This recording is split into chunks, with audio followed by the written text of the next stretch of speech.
एबे आनिथिबा चिकेन को भल भाव मेरिनेट करने पूर्वर मु हल्का लुण पकई नेली आउ टिके लुण पकईकी 15 ରୁ 20 मिनिट एमती ही छाड़देली।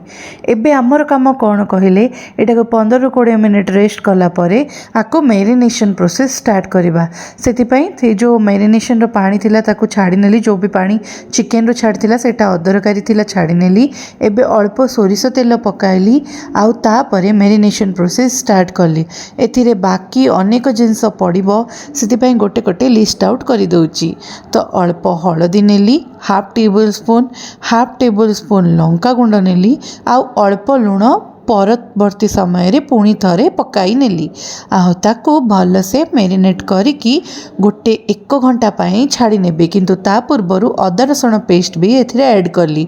चाहिए आपण दही भी ऐड करि परिबे, किंतु मु एमती मेरिनेशन करिकी ताकू साइड रे रखी नेबी आउ 2 घंटा परे 1 ରୁ 2 घंटा परे आकू नेकी करिबी।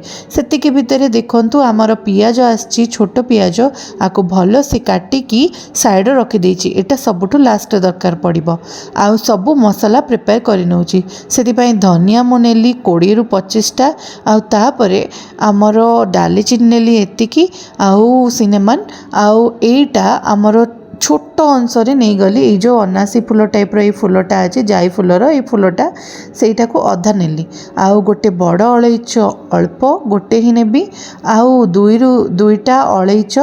किंतु ता पूर्वर एबे ना 2टा लवंग और 2टा अलैच को साइज रखी नेली आउ जीरा 1 टेबल स्पून टाइप रो नहीं गली आउ ए सब जीव आमर फुटण करबा पाई।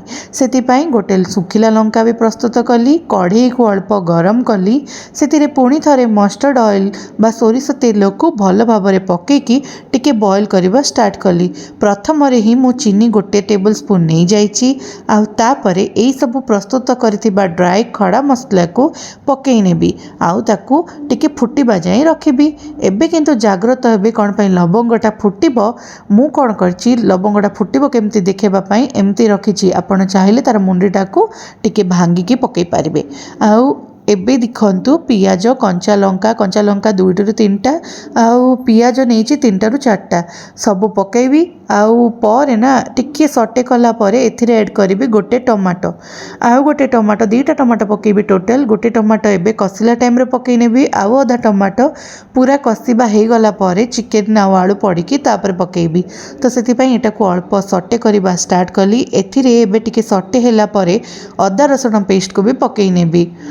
ए टाइम रे ना आमर अदा रसुण पेस्टा को भल भाव में कषा जरूरी, जहाँद्वारा कि अदा रसुण टेस्ट यही सब जिनस आसीज आउ तार कंचापण रही से बोली ताकू सटे करवा स्टार्ट कली। आउ सटे एमती करी जे पूरा ब्राउन हल्का है पुणी जी तेल थी से सब सुखिब पुणी तेल छाड़ा स्टार्ट हम। यही प्रोसेसटा को रिपीट करी गोटे 5 ରୁ 10 मिनिट मु सटे करवा स्टार्ट कली। आउ तापरे सबू जाक गोटे साइड को आनीदेली। एबे चिकेनटा गोटे साइड रे अप्लाई करके पकई नेबी जोटा भी मेरिनेट करके रखी। चिकेन थिला आमर 700 ग्राम रो चिकेन, तो ताकू मेरिनेट करथिली 1 आवर उपरे मु मेरिनेट कर नहीं थी। सेम चिकेन को मु एबे एथिरे ऐड करि नेबी आउ चिकेन पकाइला परे आकु चिकेन को हाई फ्लेम रे सटे करिबी।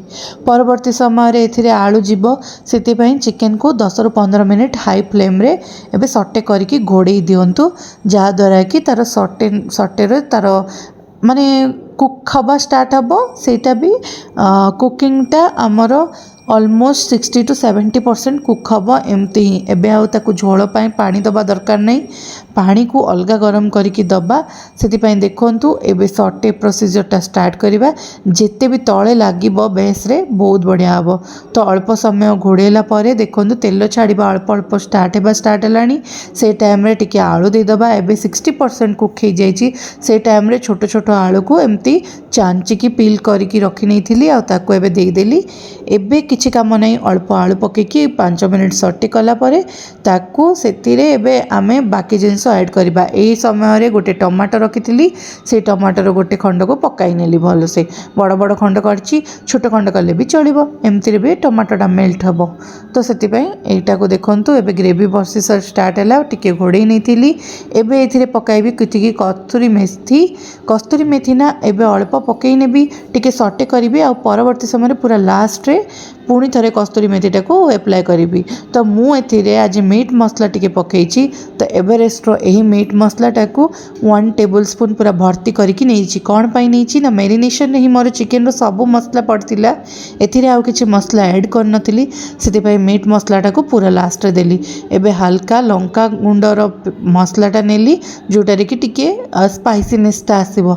एबे अल्प पानी दे देबी आउ बास रेडी।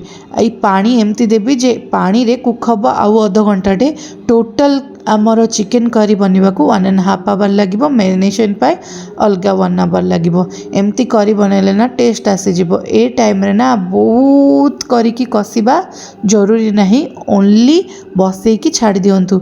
आउ last for the most important part जोड़ा कि मो स्टार्टिंग वीडियो रे देखैतिली जो आमर पियाजटा सब रखी काटिकी से जो छोट छोट पियाज जाक को एबे 80% कुक हैला परे आलू आउ आमर चिकेन सेते बेले गोटे गोटे करी धीरे से छाड़ीदेवी आ भितर आपर आउ 10 मिनिट बसिबो आउ पियाजटा भी जल्दी मेल्ट हेबनी किंतु टेस्ट आसीजिवो जूसर।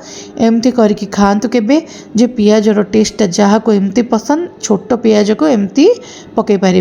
ए जगार आपण कंचा लंका कंचा आउ जो रसुण अच्छी गोटा टिके छेचिकी पकेले भी टेस्ट आसीजिव। एबे बास करी को टिके समय रखिकी आम घोड़े देबी आउ 10-15 मिनिट पर जितेबाला एमती बॉयल आसीजिव से टाइम रे आमर चिकेन तरकारी रेडी। आउ तापरे आकु टिके समय भितर आमे कला भितर मु कौन कले टिके चिकेन सूप को बने की खाई नेली। आ सेतिक भितर देखंतु चिकेन रे एग रो एडा हॉट एंड सोर सूपटा मु बनैछि आ सेटा खाइला परे जिबे डिनर करबा पाई।